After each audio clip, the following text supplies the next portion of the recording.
નમસ્તે વિદ્યાર્થી મિત્રો, ધોરણ 10માં અત્યારે આપણે ભણી રહ્યા છીએ ચેપ્ટર નંબર 9 આનુવંશિકતા અને ઉદ્વિકાસ. એમાં આજે આપણે જોવાનું છે આંખના ઉદાહરણ વડે તબક્કાવાર જે ઉદ્વિકાસ છે એ સમજાવવાનું છે, અથવા તો બીજા શબ્દમાં કહીએ તો આંખના ઉદ્વિકાસ વિશે ટૂંકનોંધ લખવાની છે. તો જોઈએ, પ્રાણીઓ માટે આંખ છે એ ખૂબ અગત્યનું અને જટિલ સંવેદી અંગ છે, એ આપણે સૌ જાણીએ છીએ. ડીએનએના બંધારણમાં માત્ર એક ફેરફારથી આ અંગ ઉત્પન્ન કરી શકાતું નથી.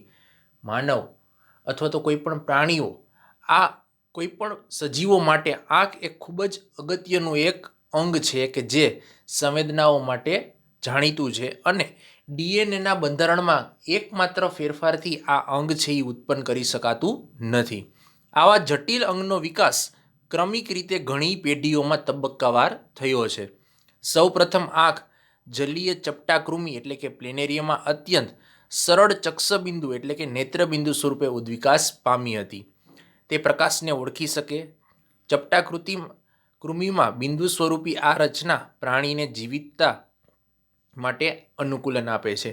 કે જે આંખની રચના છે એ સૌથી પહેલાં કેમાં તો કે ચપટાકૃમિ એટલે કે પ્લેનેરિયામાં જોવા મળી હતી, અને એ પણ ચક્ષુબિંદુ એક નેત્રબિંદુ સ્વરૂપે જોવા મળી હતી કે જે પ્રકાશને ઓળખી શકે અને જે અનુકૂલન છે એ પોતાના શરીરને લગતું આજુબાજુના વાતાવરણ સાથે સાધી શકે છે.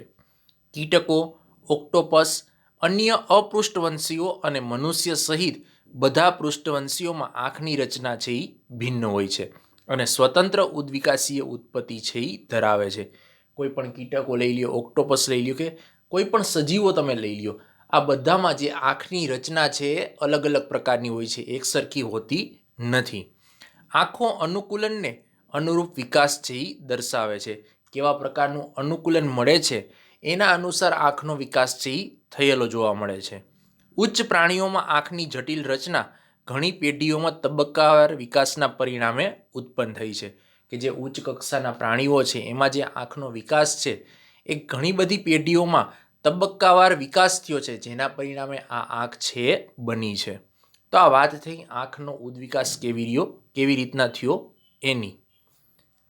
ત્યાર પછી જોવાનું છે પીછાઓનો ઉદ્વિકાસ એ પક્ષીઓમાં કઈ રીતના થયો એ આપણે જોઈએ. તો કે પક્ષીઓના પીછાઓનો તબક્કાવાર ઉદ્વિકાસ થયો છે. સૌ પ્રથમ પીછા પક્ષીઓમાં નહીં પરંતુ ડાયનાસોરમાં ઉદ્વિકાસ પામ્યા હતા. આપણે અત્યારે સૌ જોઈએ છીએ એ પીછા કોનામાં જોઈએ છે? જનરલી પીછા શબ્દ આવે એટલે આપણા મનમાં પક્ષીઓની આકૃતિ છે એ આવી જાય છે, પરંતુ જે આ પીછા છે એમની ઉત્પત્તિ ડાયનાસોરમાં થયેલી હતી. ડાયનાસોર છે એ લુપ્ત સરીસૃપ પ્રકારનું પ્રાણી છે. અત્યારે ડાયનાસોર એક માત્ર કાલ્પનિક પ્રતિકૃતિ બની ગઈ છે, અને બીજા શબ્દોમાં કહીએ તો મૂવી પૂરતું સીમિત થઈ ગયું છે. એમની એક કથાઓ આપણે સાંભળીએ છીએ, પરંતુ લાઈવ આપણે અત્યારે જોઈ શકતા નથી, કારણ કે એ પ્રજાતિ છે કેવી તો કે લુપ્ત થઈ ચૂકી છે. કેટલાક ડાયનાસોરમાં પીછા ઉડવા માટે નહીં પરંતુ ઠંડી ઋતુમાં ઉષ્મા અવરોધન માટે વિકાસ પામ્યા હતા. આપણે વાત કરી કે ડાયનાસોરમાં પીછા છે એ ઉદ્વિકાસ પામ્યા હતા, તો શું ડાયનાસોર પણ ઉડી શકે? નહીં. ડાયનાસોર માટે ઉડવા માટે આ પીછા બન્યા નહોતા, પરંતુ ડાયનાસોરના શરીરને ઠંડીથી રક્ષણ પૂરું પાડવા માટે આ પીછા છે એમનો વિકાસ થયેલો હતો. કાળક્રમે પીછામાં ફેરફાર થયો અને ઉડવા માટે તેઓ ઉપયોગી બન્યા.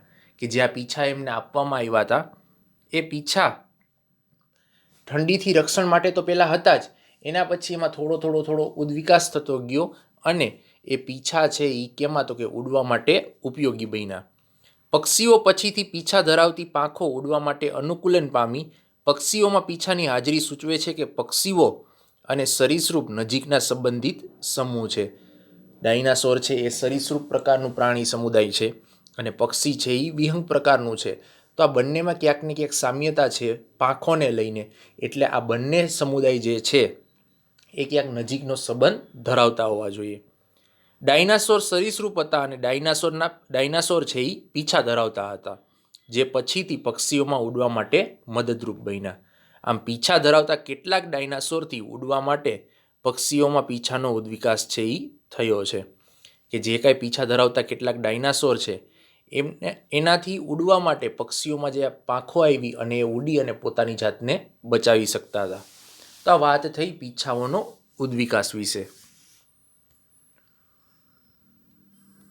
ત્યાર પછી છે ઉદ્વિકાસીય સંબંધ સ્થાપિત કરવામાં કઈ પદ્ધતિ છે એ વ્યાપક સ્તરે ઉપયોગમાં લેવામાં આવે છે.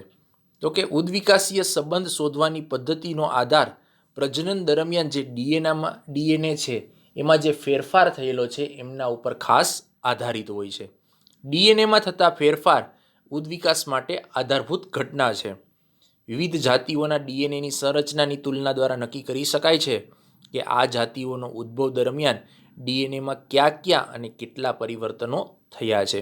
ઘણી બધી જાતિઓ છે એ પ્રજનનની પ્રક્રિયાઓ કરે છે.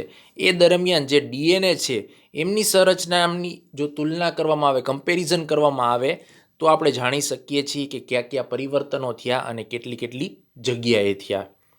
આથી ડીએનએના બંધારણના ફેરફારના અભ્યાસની પદ્ધતિ ઉદ્વિકાસીય સંબંધ સ્થાપિત કરવામાં વ્યાપક સ્તરે ઉપયોગમાં લેવામાં આવે છે, કે જેના દ્વારા આપણે જાણી શકીએ કે જે ઉદ્વિકાસ છે એ કઈ રીતના થયો, કઈ પેઢીઓમાં થયો અને કયા અંગોમાં જોવા મળ્યો.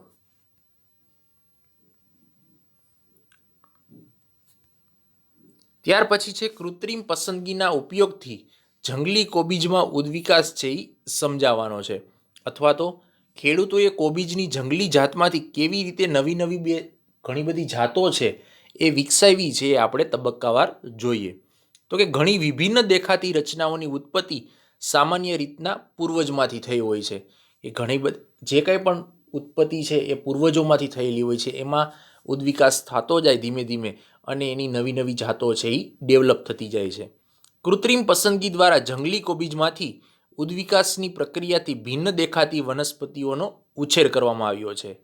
2000 વર્ષો પહેલાં ખેડૂતો ખાદ્ય વનસ્પતિ તરીકે જંગલી કોબીજ છે એ ઉગાડતા હતા. જંગલી કોબીજમાં પર્ણો વચ્ચેનું અંતર છે એ ઘટાડી ખોરાક તરીકે ઉપયોગી કોબીજનો વિકાસ કર્યો. કે આજથી 2000 વર્ષો પહેલાં જે ખેડૂતો ખાદ્ય વનસ્પતિ એટલે કે શાકભાજી તરીકે કોનો તો કે જંગલી કોબીજ ઉગાડતા હતા, અને જંગલી કોબીજ છે એમાં જે બે પાંદડાઓ વચ્ચેનું અંતર છે એમનું અંતર ઘટાડી અને ધીરે ધીરે નવા પ્રકારની કોબીજ છે એનો વિકાસ કરવામાં આવ્યો. કેટલાક ખેડૂતોએ કોબીજના પુષ્પોમાં વિકાસ અટકેલો હતો તેવી જાતો મેળવી તેને બ્રોકોલી તરીકે ઉછેર કર્યો છે. તમે અહીં આકૃતિમાં જોઈ શકો છો કે બ્રોકોલી છે એમનો વિકાસ કરવામાં આવ્યો, કે એમાં કોબીજ છે એમાં ઘણા બધા પુષ્પોમાં વિકાસ અટકેલો હતો, એમાંથી બ્રોકોલી નામની નવી જાત છે એમનો ઉછેર કરવામાં આવ્યો. કેટલાક ખેડૂતોએ કોબીજમાં વંધ્ય પુષ્પો ધરાવતી જાતો મેળવી તેનો ઉપયોગ ફ્લાવર તરીકે પણ કર્યો. હવે આ વંધ્ય પ્રકારના જે પુષ્પો છે એમની જાતો સાથે આમનું સંકરણ કરાવી અને ફ્લાવર તરીકે નવી એક શાકભાજીનો એમણે ઉછેર કર્યો. જંગલી કોબીજના ફૂલેલા ભાગની પસંદગી કરીને તેમાંથી નવી વિવિધતા ધરાવતા કલર બીનો વિકાસ કર્યો. એ પણ તમે આકૃતિમાં જોઈ શકો છો. કેટલાક ખેડૂતોએ જંગલી કોબીજના ફક્ત થોડા મોટા પર્ણોનો વિકાસ કર્યો અને કેલે તરીકે ઓળખાતી જાતિ વિકસાવી. કેલે પાંદડાયુક્ત એક પ્રકારની શાકભાજી છે. તમે આકૃતિમાં જોઈ શકો છો કે કલરબી છે એ પણ જંગલી કોબીજમાંથી બનેલી વિકાસ પામેલી જ એક પ્રજાતિ છે. જંગલી કોબીજમાંથી ફ્લાવર પણ બનાવી શક્યા. જંગલી કોબીજમાંથી જ કેલે બનાવ્યું. બ્રોકોલી કોબીજ, લાલ કોબીજ, આ બધો ઉદ્વિકાસ છે એ જેમ એમાં સંશોધનો થતા ગયા એમ એનો વિકાસ છે એ થતો ગયો. આ બધી જાતો વ્યક્તિગત રીતે કેમાંથી તો કે જંગલી કોબીજ પૂર્વજ કરતાં અલગ દેખાય છે, પરંતુ એ બધાના પૂર્વજ કોણ છે તો કે જંગલી કોબીજ છે. આમાંથી સંશોધનો થતા ગયા અને એમનો ઉદ્વિકાસ છે નવી જાત સ્વરૂપે આપણને મળતો રહ્યો. હવે જે ઉદ્વિકાસ છે એને પ્રગતિને સમાન ન ગણવું જોઈએ. તો આવું શું કામે એ જોઈએ. તો કે જાતિઓના વંશવૃક્ષની કડીઓ શોધવા માટે કઈ બાબતોનું ધ્યાન રાખવું જોઈએ, કે કોઈ પણ જાતિ છે એમનું વંશવૃક્ષ છે એમની પેઢી ક્યાંથી આવી છે એ કડીઓ શોધવા માટે કઈ બાબતોનો ખ્યાલ રાખવો જોઈએ. તો કે આ ક્રિયાને પ્રત્યેક સ્તર પર અનેક શાખાઓ છે એ સંભવિત છે. ઉદ્વિકાસમાં એક જાતિ લુપ્ત થઈ ગયા પછી બીજી કોઈ નવી જાતિની ઉત્પત્તિ થાય તેવું નથી, કે કોઈ પણ ઉદ્વિકાસની પ્રક્રિયા છે એમાં એક જાતિ લુપ્ત થઈ જાય પછી કોઈ નવી જાતિ ઉત્પન્ન થઈ શકતી નથી, જેમ કે ડાયનાસોર.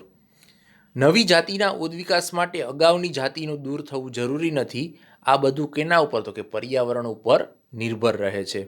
અને એ જરૂરી નથી કે ઉદ્વિકાસ પામેલી નવી જાતિ છે તેની પૂર્વજ જાતિથી શ્રેષ્ઠ જ હોય. એટલે કે જે જંગલી કોબીજ છે એમાંથી ઘણા બધા ફ્લાવર, કેલે, ઘણા બધા પ્રકારની કોબીજ બનાવવામાં આવી છે.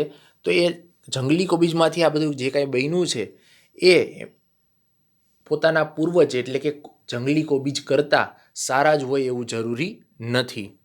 પ્રાકૃતિક પસંદગી અને આનુવંશિક ફેરફારની સંયુક્ત અસરથી એવી વસ્તીનું નિર્માણ થાય છે કે જેના સભ્યો મૂળ જાતિ સાથે પ્રજનન કરવા અસમર્થ નીવડે. કે જે કાંઈ આ પ્રાકૃતિક પસંદગી છે અને આનુવંશિક ફેરફાર કરવામાં આવે છે એમનાથી જે કાંઈ નવી વસ્તી નિર્માણ પામે છે એ નવી વિકાસ પામતી અથવા તો નિર્માણ પામતી જે વસ્તી છે એ પોતાના મૂળ સભ્યો એટલે કે પહેલાં જે પૂર્વજો હતા એમની સાથે પ્રજનન કરવા અસમર્થ પણ નીવડી શકે છે. આમ પૃથ્થકરણ એ જાતિ નિર્માણ તરફ આપણને દોરી જાય છે.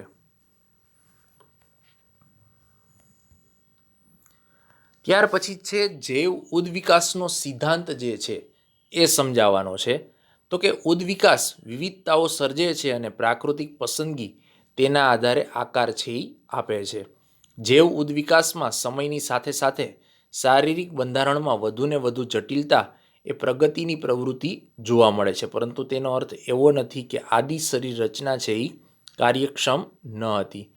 કે જે ઉદ્વિકાસ છે એ ઘણી બધી વિવિધતાઓ સર્જે છે, ઘણી બધી પ્રજાતિઓનું એક પ્રજાતિમાંથી નિર્માણ પણ કરે છે અને એના આધારે જે પ્રાકૃતિક પસંદગી છે એના આધારે ઘણા બધા આકારો, સ્વરૂપ છે આપણને જોવા મળે છે.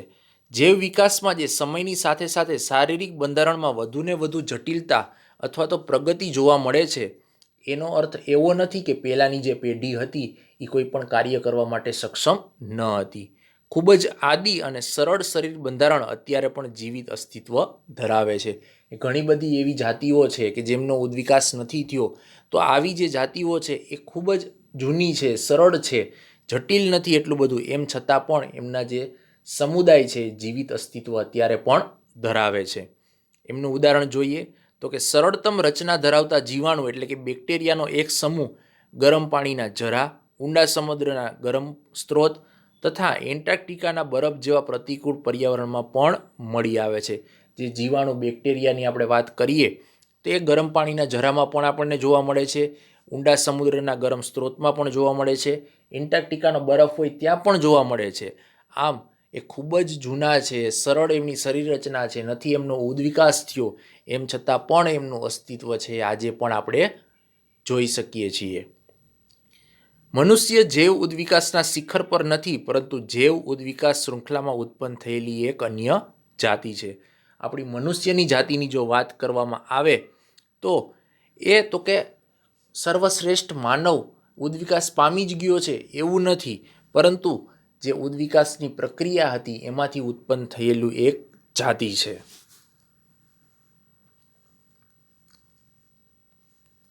ત્યાર પછી છે મનુષ્યનો ઉદ્વિકાસ કેવી રીતના થયો એ સમજાવવાનું છે. તો કે આ ગ્રહ એટલે કે પૃથ્વી ઉપર મનુષ્યમાં સ્વરૂપ, રંગ, આકારમાં વધારેમાં વધારે વિવિધતાઓ છે એ જોવા મળે છે.